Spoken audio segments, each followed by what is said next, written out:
민심의 무게추는 절묘했습니다. 결과적으로 정권 교체 깃발을 선택했지만 압도적인 지지엔 분명한 거리를 뒀습니다. 윤석열 제20대 대통령 당선인에게 주어진 시대적 과제는 무엇일까요? 이강윤 정치평론가, 윤기찬 국민의힘 법률위 부위원장 두 분과 이야기 나눠보겠습니다. 안녕하십니까? 안녕하세요. 오늘 오전 이제 국민에게 전하는 당선 메시지를 발표했는데 먼저 윤기찬 부위원장께 오늘은 먼저 질문을 드립니다. 어떤 메시지로 들으셨습니까? 저는 이제 국민 통합을 강조했어요. 이제 국민 통합은 민주주의가 정착되는 또는 민주주의가 제대로 발현되는 전제 조건이다. 막 이런 인식을 갖고 있는 것 같아요. 그러니까 특히나 이번 선거에서 보면 정권 교체 여론이 좀 높았잖아요. 근데 정권 교체 여론이 높았는데 그 정권 교체 여론이 그대로 다 투표 결과로 이어지진 않았거든요. 그 과정에는 뭔가 왜곡이 있었다는 것이죠. 이것이 이제 물론 선거 전략이 먹혔다, 뭐 잘못됐다 이런 기술적인 측면도 있지만 기본적으로 진영 논리에 기초한 정치인들의 정치 문화가 이 민의를 좀 왜곡한 부분이 있다. 의도적이든 그렇지 않든. 그러니까 이런 진영 논리를 타파하기 위한 국민 통합 이것이 있어야지만 민주주의가 제대로 작동한다. 막 이런 문제의식을 갖고 있는 것 같습니다. 네, 이강윤 평론가께 비슷한 질문이지만 네. 이 근소한 차이의 승리란 말이죠. 예. 그렇다면 나를 지지하지 않는 사람도 굉장히 많을 것이다 라는 고민을 할 수밖에 없고 통합은 어떻게 이루어져야 됩니까? 2명 중에 0.99999명이 반대하거나 찬동하지 않았죠. 선거 결과 굳이 하자면. 이런 말 하시더라고요. 공정이 뭔지 고민해서 아는 게 아니라 실생활에서 몸으로 피부로 느끼시도록 해보겠다. 윤석열 표 공정을 선거 기간 중에 이렇게 쉽게 말했으면 얼마나 좋았을까 하는 아쉬움은 있고요. 지금이라도 환영합니다. 권위주의 타파 그리고 누구나 다 통합을 얘기하는데 갈라치는 것, 갈라쳐서 다투게 하는 것, 어느 한쪽을 지지 기반으로 삼는 것 이런 것은 정말 다시는 본인도 하지 않은 물론이요. 윤석열 정부 모든 관련자들로 하여금 철저히 엄벌에 처하는 그래서 그런 것들은 선거 기간 중에 있었던 득표 전략으로서도 사실 저는 좋지 않다고 생각하지만 그거에 대해서 어떤 정치적인 선언 같은 걸 통해서 화해를 본인이 주도적으로 모색하고 향후 모든 공적 섹터 운영에 있어서 갈라친다거나 이런 것은 철저히 금하는 첫 번째 대통령이 되기를 바랍니다. 예. 윤석열 당선인이 오늘 문재인 대통령 그리고 바이든 대통령과도 순차적으로 통화를 했는데 문재인 대통령과의 통화에서도 역시 국민 통합 메시지가 나왔습니다. 좀 어떻게 들으셨습니까? 그러니까 국정과제를 물려받으셨다고 봅니다. 그러니까 문재인 대통령께서도 국민 통합을 주창하시면서 취임을 하셨는데 역시나 또 통화에서도 국민 통합을 주문하셨잖아요. 예. 그러니까 본인이 해보시니까 그만큼 어려운 것이 그러니까 현실적인 정치 문화 내지 정치 현실을 타파해서 진영 논리를 넘어서는 이런 국민 통합 국정 운영이 상당히 어려운 건 맞아요. 그러나 하여튼 그걸 해야 되겠죠. 그러라고 단임제 대통령제를 채택한 거 아니겠어요? 그러니까 그것을 본인이 이제 못 하시고 다음 대통령께 주문하시는 결과를 초래했는데 어쨌든 그 현 대통령이 그런 어려운 주문을 받아들였으니 그래서 국민께 또 약속을 했고 반드시 실천해야 되는 것이고 이번 선거 결과의 박빙의 승부가 국민 통합 행보에 지장이 있다고 보지는 않습니다. 지금 이제 박빙이지만 사실은 48%, 9%를 얻었잖아요. 예. 상당히 높은 득표율이에요. 기존에 비춰보면. 현 문재인 대통령께서는 41%를 얻으셨고요. 표로 보더라도 1,600만 표를 얻었어요. 아마 역대 최고로 많이 얻은 거죠. 맞습니다. 그러니까 2등과의 어느 정도 격차냐가 중요한 게 아니고 전체 국민의 표 중에 몇 표를 얻었느냐를 따지다 보면 국민 통합을 주문하는 또는 그런 현실적인 힘을 실어주는 국민의 뜻이 있었다. 이렇게 봐도 무리는 아닐 거라고 생각합니다. 통합에 대해서 한 말씀만 더 보태고 싶어요. 네. 역대 어느 대통령도 처음에 다 통합을 얘기합니다. 심지어 그 초등학생 회장 선거만 해도 다 통합해요. 그게 뭐 안 중요한 줄 몰라서 안 하는 거 아니고요. 저는 구체적으로 하나 부탁을 드리고 싶은데 어차피 정치의 정점에 윤석열 후보 이제는 당선인이 있는 것이고 본인이 굉장히 힘이 있기 때문에 생겼기 때문에 의지의 문제라고 보는데 적어도 정치 부분에서 선거 전략의 일환이라고 오해도 받고 국민의 힘으로부터 공격도 받았지만 민주당이 막판에 제기했던 정치 통합, 정치 개혁 저는 개헌을 고리로 민주당 등과 합쳐서 정치 개혁을 함께 이루어 나가는 정치 통합에 좀 열을 내달라. 대통령 중심제답게. 지금 윤석열 당선인은 가장 프리핸드, 영어를 써서 정말 죄송합니다. 아무 데도 빚진 데가 없어요. 여의도 어느 의원, 어느 정당에게도 솔직히 말하면.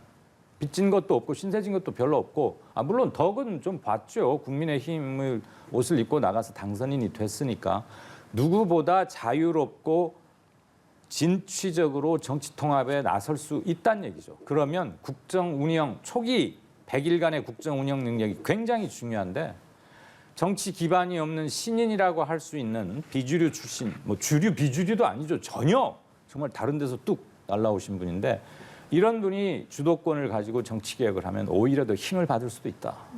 그런 점을 꼭 좀 강조드리고 싶습니다. 왜? 우리 헌법 지금 너무 오래됐다는 건 다 알잖아요. 지난 1987년 체제인데 네. 바꿔 입을 때 됐죠.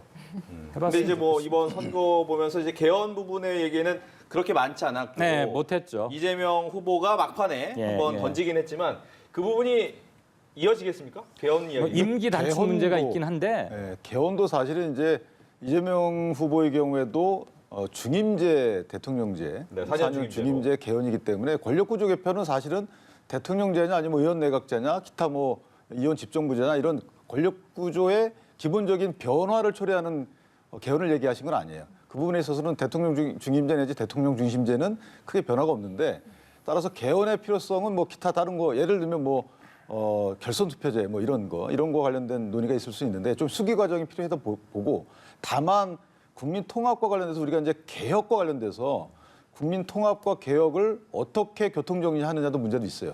예를 들면 제가 방금 말씀드린 것처럼 현재 지지받지 못하는 국민적 시각에서 볼 때 바람직한 정치 형태라고 볼 수 없는 그런 정치를 하는 세력, 그런 정치를 하는 분도 아울러서 가는 것이 과연 그게 국민 통합이냐. 물론 그런 해당 정치인을 심판하는 것은 국민의 투표죠. 그러니까 공천 문제가 개입되고 하는 거라서 당내 문제일 수도 있고 타당의 문제일 수도 있지만 이런 걸 떠나서 통합의 문제라는 것은 그런 것과 좀 다르다는 거예요. 그러니까 모든 분들을 다 아우르고 간다는 것이 국민이 용인하는 모든 분들. 이것이 전제된 통합이 그것이 진정 국민이 원하는 통합이 아닌가. 따라서 개혁적인 측면에서 현재 정치인들이 더 오래 정치를 할 수 있도록 뭔가 정치 제도를 개편하는 것이 통합과 부합하는지 여부 또는 현재 정치인들이 의도적으로 퇴출시키는 그런 정치 개혁이 이거 통합의 기조가 맞는지 이런 것들은 사실은 수기 과정이 좀 있어야 되지 않나 이런 생각을 합니다. 앞서 이제 윤석열 후보가 빚진 것은 없지만 국민의힘의 덕을 봤다라고 하는데 오히려 덕 본 것은 추미애 전 장관과 민주당의 덕을 본 건 아닙니까? 정치 무대로 불러낸 사람들 네. 말씀이십니까? 예. 꼭 답변해야 됩니까? 안 하시려도 되긴 합니다만 하셔도 될 것 같습니다. 예, 뭐 정치로 직접적으로 나오게 된 콜백의 계기나 모멘텀은 그거였는데요. 그것도 얘기하고 들어보면 자꾸 뭐 닭과 달걀 같긴 하고 한편 이런 생각을 어제 좀 들었어요. 약간 여담이 좀 처음이니까. 어제 그 두 방송사 3사와 JTBC 이렇게 탁 교차되는 엇갈리는 그게 떴을 때 아무튼 가슴을 제일 쓸어내리고 휴 하고 가장 많이 놀랐을 사람은 승자인 윤 후보와 그 국민의당 사람들이 아니었을까 싶고 또 하나는 뭐 이따 얘기가 나올지 모르겠습니다. 선거가 한 일주일이나 열흘쯤만 늦었더라도 어떤 결과가 나왔을지도 모르겠다. 아니 뭐 제가 윤 후보가 당선된 게 시샘 나거나 고가워서 전혀 아닙니다. 저는 예. 아주 뭐 축하드리고 기대도 굉장히 많아요. 다만 그 아까 앵커가 처음 리드멘트에 말씀하실 때 아주 절묘한 표의 배분이 있었다 그런 얘기를 하셨는데 서울 강남 3구에서 진 거 정도가 아마 전국 표차인 것 같기도 해요. 그래서 열흘만 늦었다면 어떻게 됐을지도 모를 만큼 선거 결과는 정말 절묘합니다. 근데 모든 큰 선거가 끝나고 나면 항상 사후적인 해석들을 합니다. 180석을 얻었을 때도 그랬고 참패를 했을 때도 그렇습니다. 항상 해석은 할 수 있어요. 잘못하면 회초리를 들었다. 더 잘못했으면 몽둥이를 들었다. 뭐 이렇게 말은 많거든요. 25만 표 신승에 담긴 의미를 윤 후보나 그를 곁에서 지근의 거리에서 도왔던 분들이 정말 뼈저리게 알아야 합니다. 다들 그거보다는 여유 있게 이기지 않을까라고 생각했다가 0.6%포인트 이기는 걸로 나오니까 아니야, 깜깜이 때 정말 뭐가 있었나 봐. 이거 뒤집어질 것 같은데 대개들 그랬어요. 그래서들 아마 오랫동안 보셨을 것 같은데 승패 뭐 이러자는 게 아니고 그때의 겸손함과 겸허함으로 돌아가면 이분은 소탈해 보이니까 별 욕심 없이 아마 잘 해낼 수도 있지 않을까. 그렇다면 지금 국회의 절대 다수 의석을 차지하고 있는 민주당도 첫 정부 출범하는데 발목 잡는다는 소리 들어서 그닥 좋을 건 없을 것 같아요. 상식적으로 얘기해 나가면 의외로 잘 될 수도 있을 것 같습니다. 예. 우리 윤 부대변인께서 잘 좀 전해주세요. 저는 위치가 뭐 그럴 만한 위치는 아니었어요. 근데 뭐 취지는 저도 공감을 하고요. 예.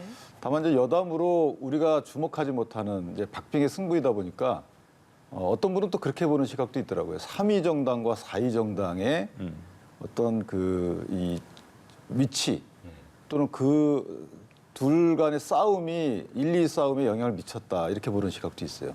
예를 들면 정의당이 2.25%인가에 한 80만 표 정도를 얻었는데 이 정의당의 80만 표가 모인 것은 물론 이전에 정의당 유상에 비춰보면 좀 많이 낮지만 현재 큰 어젠다를 못 던지고 있는 정의당의 상황을 반영한다 그러면 사실은 정의당에서 좀 더 민주당으로 표가 갈 것이었는데 3위 자리를 이제 허경영 씨 뭐 무슨 당이죠?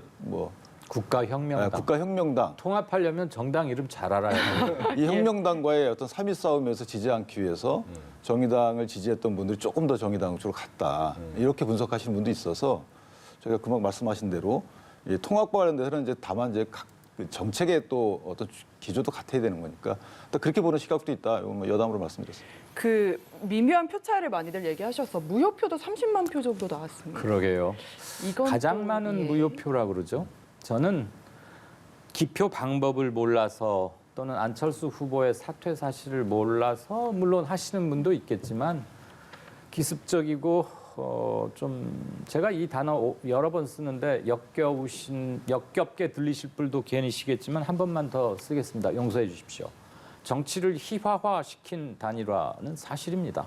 많은 국민을 허탈하게 했고 불과 그 며칠 전에 안 후보가 스스로 뭐 손가락을 자른다느니 그 돌아가신 버스 기사 운구 빈소에서 본인의 뭐 유지를 받들어 완수하기 이런 말씀만 안 하셨어도 저도 별로 그냥 잊고 싶은데 그래서 정치의 염증을 좀 가져오게 한 부분에 대해서는 명백한 사과와 그에 준하는 어떤 정치적 모션이 있어야겠다. 예. 네. 앞서 일주일만 더 있었으면 어떻게 될지 모를 수 있다라는 부분의 얘기에 대해서는 이렇게 질문을 좀 바꿔보고 싶습니다. 네. 즉 안철수 후보와의 단일화가 없었다면 이 차이도 못 내고 졌을 수도 있겠느냐.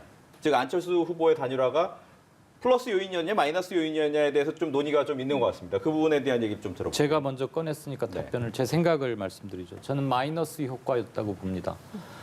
정확히 따질 수 있는 능력을 갖고 있는 사람은 아무도 없어요, 사실은. 그래서 안철수 단일화가 플러스였냐 마이너스였냐를 표수로 따지기는 힘든데 일단 역풍이 어마어마했다는 것은 모두 다 인정할 겁니다. 뭐 멀리 갈 것 없이 사전 투표율에서 확연히 드러났고 또 그 기습적인 단일화의 부작용이 비교적 완화되어 가는 것처럼 보였던 지역색에 마지막에 불을 질렀어요. 3일밖에 남겨놓지 않고 단일화가 됐으니까 특히 호남 지역에서는 이렇게 해서 단일화를 한단 말이야? 그러면 정권이 넘어가겠네 정말. 안 그래도 정권 교체 심리가 강하다는데 그러면서 호남 사람들이 꼴똘 뭉쳤고 야 이런 단일화는 정말 나는 동의가 안 돼. 승인이 안 돼. 뭐 그랬을 겁니다. 이재명이 뭐 호남의 아들도 아니고 사실 그렇죠. 김대중이나 그런 사람들과는 다르지 않습니까? 예. 호남 사람들을 가슴에도 다만 민주당의 후보라는 점에서 조금의 애착은 있을 수 있겠죠. 그렇지만 뭐 김대중 또는 호남권이 배출했던 혁혁한 정치인들의 반열에 정서적으로 이재명 후보가 그렇게 가까이 가 있었다고는 저는 생각지 않습니다. 자, 그렇게 해서 사전투표에 불이 붙고 호남이 똘똘 뭉친 걸 보니까 TK, PK에 계신 분들도 자극을 받았어요. 그래서 결국은 다시 동쪽은 빨간색, 서쪽은 파란색, 그 보기 싫은 떨쳐버려야 할 그림이 또 한 번 그려진 겁니다. 전 그래서 정치적으로도 문제가 있었던 것이고 그게 계속됐다면 처음에 비교적 벌려져 있지 않나라고들 생각하는데 급격하게 좁혀들고 있었거든요.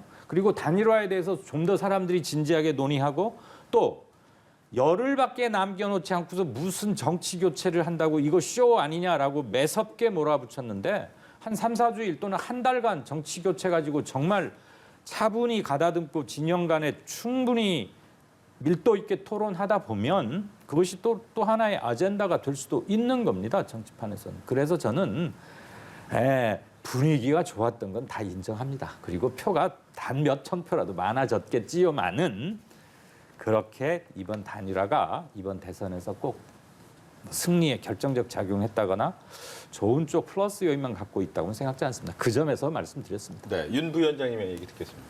저는 일단 선거 결과가 이긴 결과가 나왔기 때문에 단일화는 성공적이었다고 봐야 되겠죠. 뭐 진 결과가 나왔으면 어떤 요소라도 다 이제 부정적 평가를 하게끔 돼 있지만 어쨌든 이긴 상황에서 이게 수치로 계량화할 수 없는데도 불구하고 잘못됐다 이렇게 평가하는 것은 정치적 공세라고 봅니다.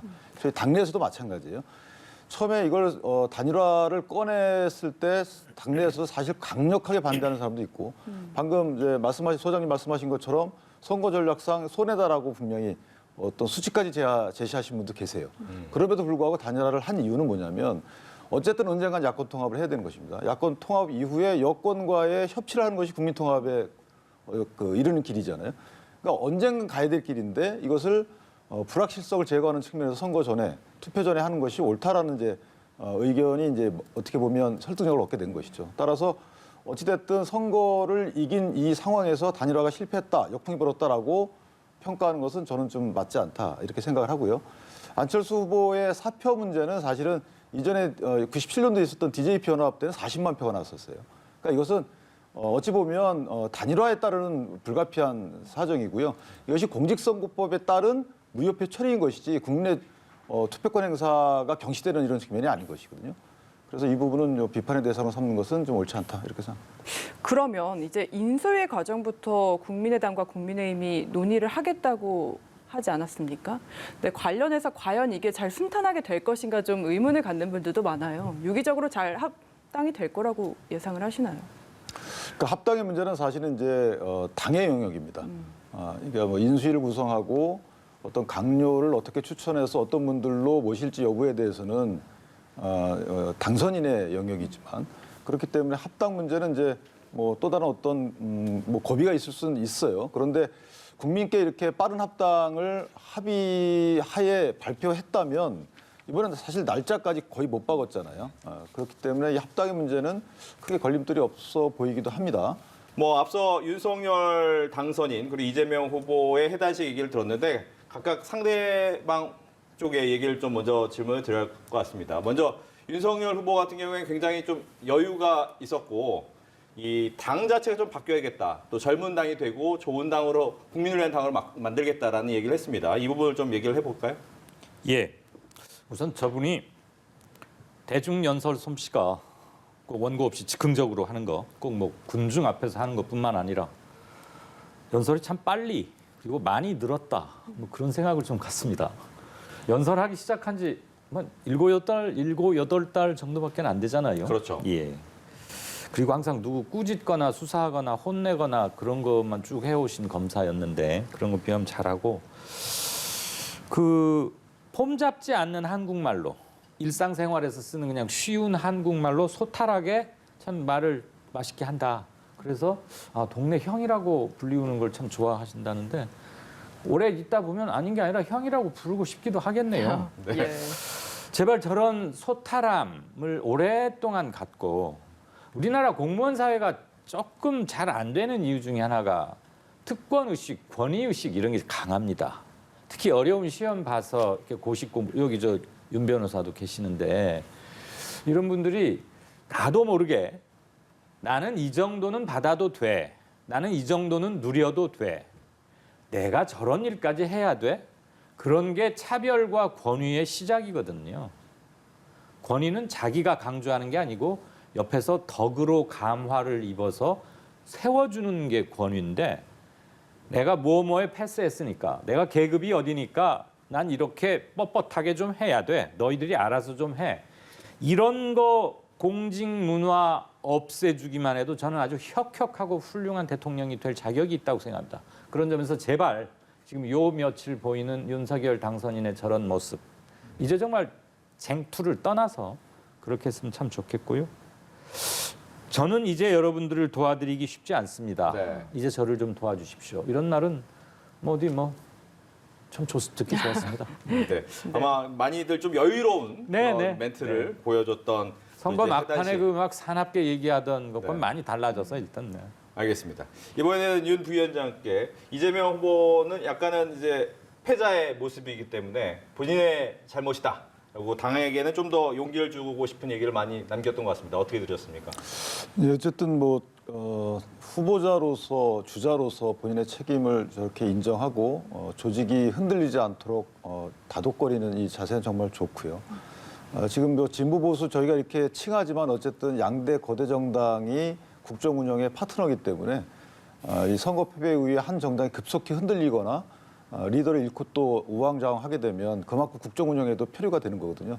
그런 측면에서 보면 현명한 다독거림이라고 평가가 되고 아마 민주당 내부적으로도 곧 이제 지방선거가 있어요. 그러다 보니까 아마 지방선거를 위해서는 당이 지금 흔들려서 누구 책임이냐라고 책임 공방을 하게 되면 비대위 체제로 가게 되고 선거가 제대로 치러지기 어렵죠. 그래서 아마 현실적인 고민도 묻어 있는 그런 어떤 다목적 포석의 사과다 이렇게 보는데 진정성은 엿보인다고 생각합니다. 네. 승자인 윤석열 당선인 이야기를 그럼 좀 더 해봐야 될 것 같은데 지금 보면은 뭐 정치 입문한 지 8개월 만이기도 하고 이제 더 이상 선거 치를 일은 없지 않겠습니까? 이런 부분도 새로 세운 기록이고요. 그러겠죠. 또 보통 장외에서 이렇게 주목을 받다가도 막상 링 위에 올라오면은 그냥 사라지는 경우도 많았거든요. 그럼요. 이런 점도 어떻게 평가하십니까? 아니, 방금 마지막에 설명하신 그런 분들이 한둘입니까? 우선 얼핏 생각나는 것도 거명해서 죄송하지만 어차피 데뷔 무대는 치렀으니까 반기문, 뭐 문국현 등등등 아주 많으셨죠. 그분들이 자기 방면에서 일가를 완전히 이루고 존경도 많이 받고 했던 분들인데 다른 선출직도 아니고 최고의 자리인 대통령직에 이분 보니까 딱 1년 만에 신분이 몇 번 바뀌냐면요. 1년 전에 공무원이었어요. 검찰총장. 예. 그다음에 3월 4일 날 오후 2시에 옷을 벗고 일단 야인이 됩니다. 좋게 말해 야인이고 그냥 쉽게 말하면 백수입니다. 그때 이제 과외를 많이 받았어요. 정치하려고 고속 과외. 그리고 여러 군데 다니다가 좀 신문에도 나고 좀 실수도 하고 막 이랬는데 거기는 수험생입니까? 아 예. 이분이 또 시험을 오래 잘 보십니다. 예. 그러다가 작년 6월 29일 7월이 다 됐죠. 7, 8, 9, 10, 11, 12 7개월 동안 정당 생활하고 그 당내 경선 뚫고서 국민 후보가 됐고 본인이 또 스스로를 국민이 호출한 후보라고 붙였습니다. 그리고 나서 정치 입문한 지 불과 8달 만에 대통령이 됐어요. 우리나라는 대통령 한 번 하고 나면 이제 더 마땅히 할 거 없잖아요. 그러니까 시험도 볼 수 없고 출마도 안 할 겁니다.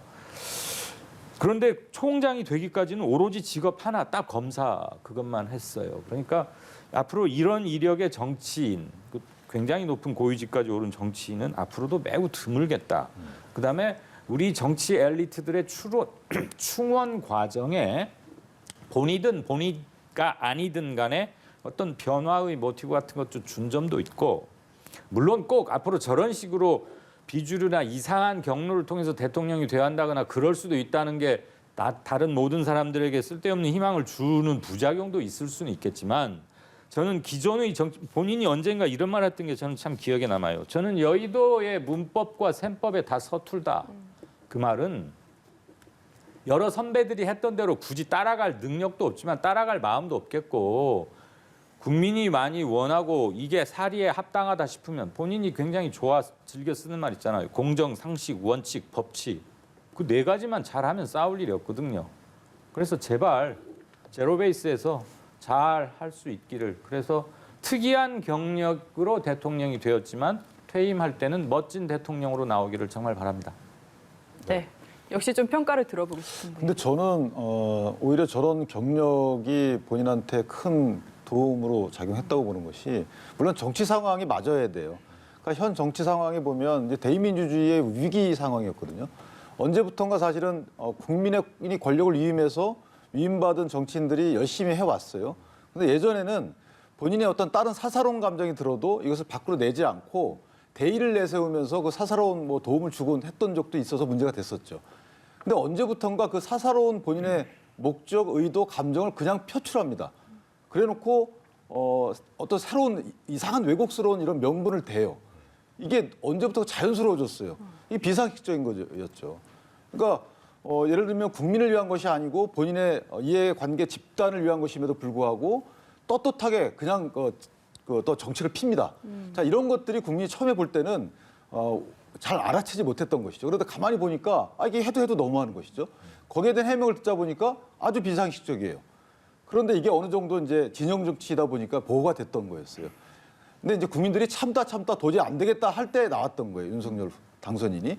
그래서 어떤 시대적 정치 상황과 맞아 떨어진 부분도 있고 또 하나는 민주주의의 수단이 대통령인데 그 대통령이 민주주의의 뜻을 왜곡되지 않게 그대로 이분 같으면 정직하게 뜻을 그대로 전달해서 정책에 반영할 수 있겠구나라는 국민적 지지가 어느 정도 투영됐다. 저는 이렇게 보고 다만 그런 국민적 지지를 본인이 앞으로 5년 동안에 90% 정도는 구현을 해야 되겠죠. 네. 알겠습니다. 뭐 오늘 지금 나온 뉴스를 보면 이준석 대표 같은 경우에는 오늘 오후 6시에 광주로 내려가서 예. 1박 2일 동안 감사 인사를 전하겠다라고 했습니다. 당초에 이제 30% 정도의 지지를 얻어내겠다라고 얘기를 했는데 10%대로 지지를 받았습니다. 네. 물론 이제 그 호남 지역에서 젊은 층이 과연 어느 정도 표를 던졌느냐는 또 나중에 한번 확인을 그렇죠. 해봐야 될 것 같긴 한데 예상보다는 좀 적은 부분이 나온 이유가 앞서 말한 이런 단일화의 여파로 봐야 됩니까? 아니면 저는 그게 결정적이라고 지역적인 봅니다. 감정이 그대로 남아있다. 지역 감정이 하루 아침에 봄눈 사라지듯 그러기가 쉽지 않겠죠. 네. 몇 번을 와서 무릎 꿇고 문재인 대통령도 후보 때 광주에 가서 살아라 그리고 부인 김정숙 여사가 정말 오래 가서 있기도 하고 그렇죠. 뭐 거기다 저 광주 천변인가 어디에 텐트 치고 그냥 거기 모르는 듯이 계속 살아라 그런 말 하는 많이 게 많았거든요. 다녔어요. 예, 실제 그랬고 그 단초를 어디서 볼 수 있냐면 12월 초까지만 해도 저희가 갤럽인가? 죄송합니다. 어느 여론조사기관이 호남 지역 언론사 3곳의 의뢰를 받아서 광주 전남 분들 1,000명만 따로 조사를 했어요. 실은 그게 굉장히 알짜배기예요. 왜냐하면 서울에서 하는 것들은 1,000샘플이면 호남 지역 배당 샘플이 102개쯤 됩니다. 부울경이 150명이고. 근데 부산, 울산, 경남이 인구가 몇인데 150명이 아무리 샘플링을 잘한다 그래도 제대로 축도를 잡아내기가 쉽지는 않죠. 그 3개 언론사 그거 보니까 광주 지역의 20대에서는 정권 교체 승리가 오히려 더 많았어요.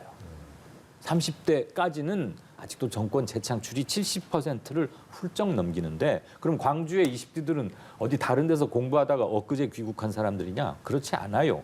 그들은 전국에 있는 20대끼리의 연대의식, 20대들만이 느끼는 묘한 정서, 특별한 고통, 아무도 자신들을 돌봐주지 않고 매일매일 하는 그 힘든 경쟁의 끝에 그들은 행복을 느낄 수 없어요. 그들은 대변 이전에 그들과 같이 공감할 사람이 필요했던 거예요. 이준석 대표는 그런 것을 잘 파고 든 점도 있고 그것을 너무 자기 정치에 이용한다고 비판을 받는 측면도 있지만 이번에 가니까 대표로서 역할도 하고 광주분들 당선 사례도 하지만 자기 정치하는 것도 좀 보이고요. 어쨌거나 뭐 그건 정치인의 자유니까 제발 저런 것들이 개인의 무슨 기반 확보라기보다는 광주가 세상으로 나오는 과정, 세상이 광주로 들어가는 과정에 정말 기여하게 되기를 바랍니다. 이번에 윤 후보가 12, 13% 정도 박근혜 후보가 얻었던 것보다 조금 더 얻는데 그쳤지만 단일화 이런 게 없었더라면 저는 조금 더 얻었을 수 있다고 봅니다. 20%만 돼도 지역 감정 이런 말 아무도 잘 쉽게 못할 겁니다, 이제. 알겠습니다. 근데 이제 선거운동 기간을 좀 살펴보면 윤석열 후보가 제 기억에는 이제 호남 지역에 한 4번 정도 갔음에도 불구하고 이재명 후보는 2번 정도밖에 가지 않았거든요. 많이 공을 들인 거에 비해서는 좀 적게 나온 것 같다라는 생각을 내심할 수도 있을 것 같습니다. 아마 두 후보가 같은 횟수를 갔을 거에 6, 7회 정도 갔던 걸로 저는 기억을 하는데 네. 어쨌든 이게 이제 호남 방문이 선거 시즌에 선거 전력상 방문 그런 차원에서 방문을 떠나서 정당 활동의 일상화가 돼야 된다고 저는 생각을 해요. 호남 방문이 대서특필되는 시대가 지나고 그래서 이것들이 오래 쌓이다 보면 지역주의라는 게 없어지는 것이고 저는 지역주의 진영 논리 이런 것들이 왜 없어져야 되냐면 이것은 청년들이 그토록 싫어하는 불로소득이에요. 정치인들의 불로소득. 정치인들이 노력을 안 해도 얻어지는 표로 나타나는 것이거든요. 따라서 이것은 무조건 없어져야 된다라고 보고 이 이준석이란 젊은 정치인이 당장의 효과를 기대했겠지만 그에서 불구하고 또 가서 인사를 하고 일상의 정당 활동으로 승화시킨다 그러면 저는 상당히 앞으로 정당 역사에 남을 것이다. 이 대표의 역할이. 저는 계속 저런 역할을 해줬으면 좋겠습니다. 예. 반대로 TK 쪽으로 가보면 네. 이재명 후보가 고향이 경북 안동이기도 하고 이쪽에서 30% 정도 이게 뭐 어떤 여론조사라든지 근거가 있어서 민주당 쪽에서도 나온 얘기였을 거거든요. 근데 예. 역시 그보다는 못 미치는 24% 정도를 받았습니다. 이게 네. 지역주의가 공고화됐다라고 단순히 평가할 수 있는 건지 어떤 속내용이 있는 건지 궁금한데요. 공고화란 말은 참 무섭고 무거운 단어인데요. 제가 통계를 하나 봤더니 지난 촛불 대선 2017년 대선에서 문재인 후보가 대구나 경북에서 얻었던 것보다는 조금 많더라고요. 이재명 후보가 얻은 게. 물론 뭐 10몇 퍼센트 포인트 그렇게 훌쩍 많은 건 아닌데 다 높았어요. 그가 꼭 안동 출신이었기 때문에 우리가 남이가 뭐 여 출신이라는데 그러면서 한 표 준 사람이 그렇게 많지는 않으리라고 봅니다.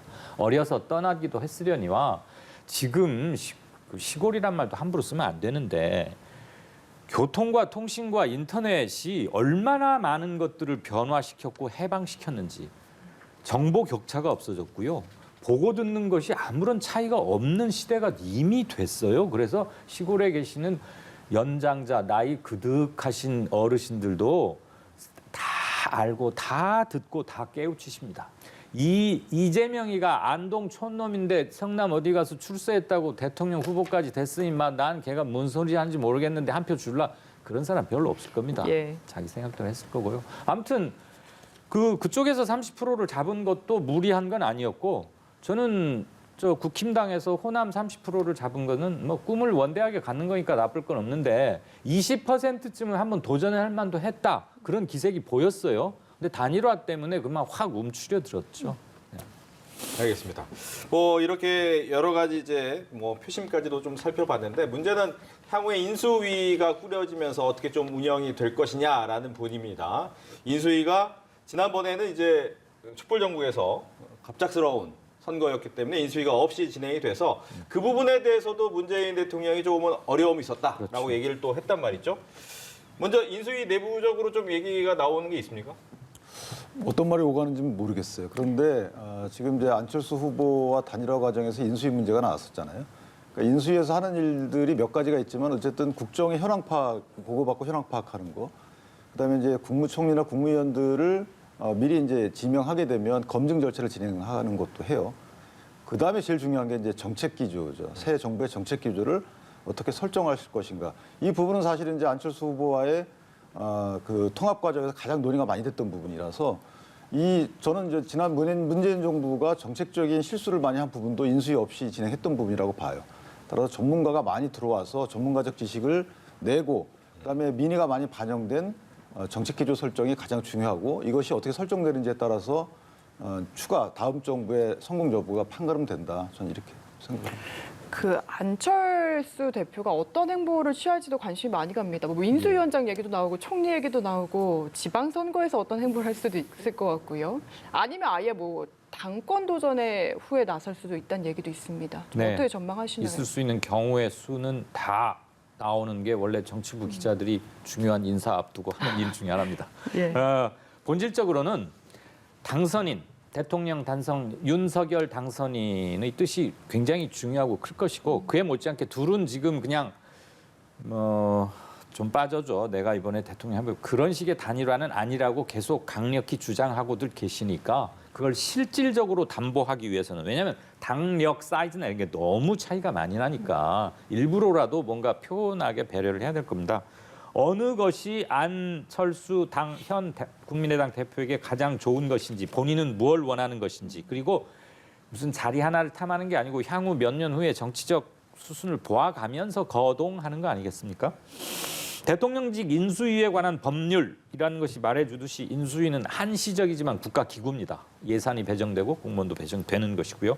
이게 그 정부의 앞날을 그려가는, 마치 태중에 있는 아이가 몇 개월 됐을 때 얼마만큼 발육해서 태어나면 어떤 건강한 아이가 되겠다를 가늠해 볼 수 있듯이 굉장히 중요한 거고요. 뭐 인수위원장이든 뭐든 글쎄 무엇이 그에게 가장 좋을지는 두 사람이 숙의해서 할 일이나 이걸 가지고 말들이 많더라고요. 해필 그 윤핵관 중에서도 핵심이라는 장재원 의원은 이죠. 비서실장, 예. 이분은 인수위원장, 이렇게 해서 두 분 중에 한 분이 입초시에 오르내릴 텐데 뭐 이렇게 이런 누가 또 시나리오도 벌써 쓰던데 그런 건 과도한 관심 같고요. 인수위원장을 한다고 해서 다음 정부에서 무슨 일을 맡지 말라는 법은 없겠죠. 뭐 처음부터 둘이 그림을 같이 그리자고 했으니까 저는 괜찮은 카드라고도 봅니다. 네. 뭐 윤핵관 얘기 잠깐 했으니까 뭐 핵심 관계자는 어디나 있기 마련이잖아요. 어디나 있기 마련이죠. 핵심 네. 관계자가 없으면 그것은 어찌 보면 대인 관계를 넘어서 민의 수렴 절차를 무시하는 처사죠. 그러니까 윤핵관이라는 표현은 저는 조금 이제 부정적인 의미가 더 씌워져 있기 때문에 그것보다는 윤 후보의 뜻을 가장 잘 아는 사람 중에 하나가 비서실장 맡는 것은 여태까지 당연히 그렇게 해왔어요. 그러니까 현재 인수위원회 비서실장, 그러니까 후보자의 비서실장, 그거하고 대통령실의 비서실장하고 좀 달라요. 그래서 그 부분은 이제 그 현재 후보자, 그러니까 당선인의 비서실장을 맡는다고 해서 대통령실의 비서실장으로 반드시 간다 이렇게 보기는 어렵고요. 예. 따라서 현재 시간적 여유가 없는 상황에서 후보의 의중을 가장 많이 아는 사람이 당선인의 비서실장으로 역할을 하는 것은 저는 뭐 순기능이 더 크다고 그렇게 생각합니다. 근데 보면은 사실 선거 기간에도 원래는 측근으로 계속 활동을 하다가 이준석 대표와 갈등이 좀 불거지면서 물러나기도 했고요. 또 안철수 대표도 지금 계속해서 이준석 대표와의 갈등들이 많이 불거지지 않았습니까? 이런 부분들은 좀 어떤 식으로 조율을 해야 된다고 보십니까? 근데 개인끼리의 갈등은 사실 정책 노선 갖고 갈등은 늘상 있는 것이고요. 개인끼리 어떤 뭐 언행을 통한 갈등 이런 부분은 또 국민들이 볼 때 그것 갖고 어떤 공적인 활동이 지장받으면 그 또한 공사구별을 못하는 것이고요. 또한 지금 윤핵관으로 칭해지는 여러 사람들이 실제 윤 당선인이 이전에 뭐 검찰총장 시절이었던가 이전부터 아는 사람들이 아니에요. 정치권에 발을 디디면서 아는 사람이기 때문에 핵심 관계자라고 말하지만 실제 정치적 의논을 해왔던 사람, 짧은 기간에 따라서 뭐 정실 인사 이렇게 보기도 어려운 겁니다. 예. 그러니까 정책 기조를 같이 하는 사람 이 정도로 파악하면 되기 때문에 저는 뭐 부작용이 있다고 보지 않고 이준석 대표의 갈등 이 부분은 사실은 이제 당정이 분리되기 때문에 실제 앞으로는 보기 어려울 것이다. 그러니까 물밑으로 있을 수 있어도 드러나는 일은 없을 것이다라는 생각을 하고요. 그래서 뭐 저는 순기능적인 측면에서 보면 후보자가 의중에 맞는 사람들로 일단 꾸리는 것이 예. 맞다라고 생각합니다. 그 궁금한 거 하나 있어서 여쭤봅니다. 이준석 대표하고 안철수 대표가 사이좋게 잘 지내실 것 같으세요? 그거는 이제 본인들끼리의 문제죠. 본인들끼리 해결할 문제고 사실은 두 사람이 경쟁 관계일 수도 있는 건 사실이에요. 차기 이제 대권. 당내에 들어와서 예. 어떤 꿈을 꿀지는 뭐 저는 개인적으로 두 사람이 비슷한 꿈을 꾼다고 보지만 네. 그건 본인들의 꿈인 것이고 그 꿈을 실현하는 데 있어서 정당의 일원으로서 활동함에 있어서는 공과사 구별은 해야 되겠죠. 제가 예. 그쪽 당 사정을 잘 몰라서 여쭤봤는데 오가는 말을 들어보니까 하도 아슬아슬하고 위태위태해서 아유 저분들 저러다가 또 투닥거리시지 않을까 좀 걱정이 돼서. 알겠습니다. 뭐 그 부분에 대해서 또 그런 내용이 나올 때마다 저희가 방송에서 또 직접 질문을 드리도록 하겠고요. 문제는 이제 이 가장 중요한 상황이 코로나 상황을 좀 어떻게 또 부동산의 어려움을 어떻게 좀 맞습니다. 고칠 것이냐라고 하는데 두 후보 그러니까 당선인과 후보자 이재명 후보자 모두가 후보자 시절에는 이 부분에 대해서 좀 비슷한 네. 해결책을 이야기를 했는데 이제 끝나고 나서 180석을 갖고 있는 여당의 입장에서는 과연 그 부분을 제대로 도와줄 수 있을 것이냐 거기에 대한 고민도 할 것 같습니다. 예, 코로나 부분은 아마 민주당도 대승적으로 협력 이건 사실 정말 초당적으로 대처해야 우리가 흔히 외교 안보 이런 거 초당 얘기하잖아요. 이거야말로 초당적인 거죠. 팬데믹이고 국경도 없는 병이고 온 국민이 항상 감염에 노출 위험에 처해 있는 거니까. 그리고 안철수 대표도 이 부분에 대해서는 확실한 신념과 지식과 의지 같은 게 있는 것 같고요. 그런 예. 게 간접적으로 윤 당선인을 통해서도 어느 정도 전북이 되리라고 봅니다. 그 점은 뭐 당연히 해야 된다고 생각합니다. 부동산 문제는 정말 이것 때문에 사실 졌다고 해도 과언이 아니거든요. 강남 3구에서 29만 표를 이재명 후보가 집니다. 29만 표들은 어떤 분이냐면 대개 집을 여러 채 갖고 있어서 세금을 굉장히 많이 받거나 나는 이 종부세가 억울하다고 생각하시는 분들, 팔려고 내놨는데 20억 받고 팔았는데 양도세로 15억 내야 된다. 좀 그런 분들이 많을 거예요, 아무래도. 그래서 부동산 문제는 문재인 정부만의 문제가 아니라 다음 정부의 문제이기도 합니다. 네. 땅값이나 집값은 그대로 이월되는 거니까요. 네. 부동산 문제는 해결을 해야죠. 부동산 문제는 이제 일단 그 당면 과제가 임대차 3법 어떻게 할 것인지거든요. 그건 입법 사항이기 때문에 민주당이 어떤 협조를 할지 모르는 것이고 또 하나는 양도세 등 세금 인하 부분은 입법 사항도 있고 또는 공정시장가액 비율 이런 것들은 행정 사항일 수도 있어요. 그래서 아마 본인의 권한 내에서 해결해 갈 것으로 보이고 이전에 말씀하셨지만 바이든 대통령이 전화를 했잖아요. 그러니까 남부 미국과의 신뢰 회복을 위해서는 이미 출발을 한 것이고 해서 현 여당이 협조를 잘 해준다 그러면 무난하게 이전 정부가 조금 더 이전 정부가 못했던 부분을 보완해 나가는 그 시점이 좀 빠르질 수가 있다 이렇게 생각합니다. 다만 이전 정부가 했던 것을 일단 X표 치고 보는 그리고 하다 보면 감정적으로 건드릴 수도 있거든요. 문재인 코로나는 정치 코로나였다 그러면서 원천부터 흔들어버리기 시작하면 한국의 그래요. K-방역이 성공을 거둔 점도 있고 하다 보니 실수를 한 점도 있어요. 그럼 실수를 고치면서 성공의 기조는 가지고 나가는 것이 정말 협치의 기본적인 정신인 것이지 정부가 문재인 정부에서 윤석열 정부로 바뀌었으니 주요한 모든 것은 일단 모두 다 제로 베이스로 돌리고 처음부터 다시 한다.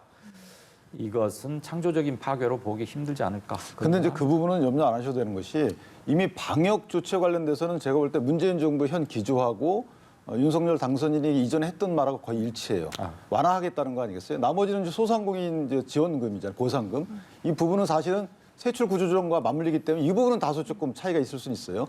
그러나 전향적으로 현 정부가 검토해 준다면 근데 어차피 정부가 출범한 이후에 할 수 있는 거라서 그 부분도 크게 부딪힐 일은 경우의 수는 적지 않을까 이렇게 생각합니다. 네, 윤석열 당선인 공약 중에 또 하나가 제2부속실 폐지인데 아울러서 이제 김건희 영부인에 대한 역할론에 대해서 좀 이야기가 많습니다. 이 부분은 일단 모습을 드러내야 된다고 보시는지 어떤 적극적인 역할을 해야 된다고 보시는지도 궁금하고 한다면 어떤 식으로 방법이 좋다고 보시는지도 듣고 싶습니다. 저는 뭐 아이디어가 없는데 어쨌든 그 방금 들어오기 전에 언론을 보니까 윤석열 당선인이 맡은 소명의 미약 하나마 역할을 하겠다 이런 취지의 뭐 언론 인터뷰가 있었어요. 네. 그런 측면에서 제2부속실 문제는 인수위원회에서 논의가 되지 않을까. 기구 개편 문제이기 때문에 조금 지켜봐 주시면 아웃라인 나오지 않을까 싶습니다. 예, 예. 말씀하신 것처럼 이제 국힘 소속의 정치인 배우자에게 김건희 여사가 손편지도 썼고 또 앞으로는 이제 사회 그늘진 곳에 당선이 더 관심을 갖도록 노력을 하겠다라고 했기 때문에 일단은 외부적 활동을 그렇게 많이는 하지 않을 것 같다라는 예상은 들고 있습니다. 근데 이와 관련해서 뭐 두 후보 모두 당선인과 이재명 후보 모두 법적인 문제를 계속해서 공방을 해왔단 말이죠. 대장동과 관련된 얘기라든가 도이치 모터스 주가 조작 물론 이런 두 가지 얘기에 대해서 계속 얘기를 했는데 일단 대장동 같은 경우에 특검하겠다, 받겠습니까를 계속해서 이재명 후보가 얘기를 했기 때문에 이 부분은 계속 가야 됩니까?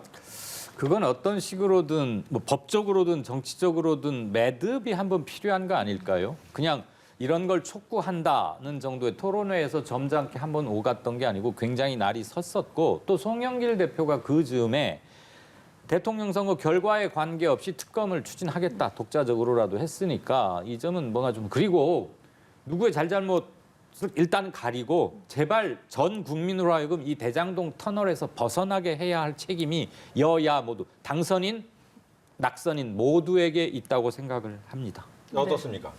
저는 당선인의 경우에는 언급을 지금부터는 하면 안 된다고 생각을 해요. 당선인 스스로 후보자 시절에 시스템에 의한 그 어떤 사정이 있게 하겠다라는 것이기 때문에 오늘도 그렇게 답을 했더라고요. 아니 그러니까 수사를 받을 필요가 있으면 그래서 사실 수사는 특검 이런 받아야죠. 문제는 이제 양당의 정치적인 문제인 것이고 나머지는 사법적인 부분 시스템의 문제이기 때문에 당선인이 이렇다 저렇다 얘기를 언급하는 것은 저는 적절하지 않다고 아니 생각합니다. 이것은 분명히 하고 가십시다. 본인이 검찰이나 어떤 수사 조직에 이걸 수사해라 말라 이런 것을 명령하라는 게 아니라 본인이 수사받을 대상이 된다면 그건 두말 없이 수사를 받아야지요. 그건 당연하죠. 네, 그 그건 점을 당연한 말한 거예요. 거죠. 예, 예. 수사 안 받겠다고 해서 무슨 당연한 거죠. 알겠습니다. 이분까지 얘기를 듣고 지금까지는 이강윤 정치평론가, 윤기찬 국민의힘 법률위 부위원장과 함께 이야기 나눠봤습니다. 오늘 이야기 잘 들었습니다. 고맙습니다. 감사합니다.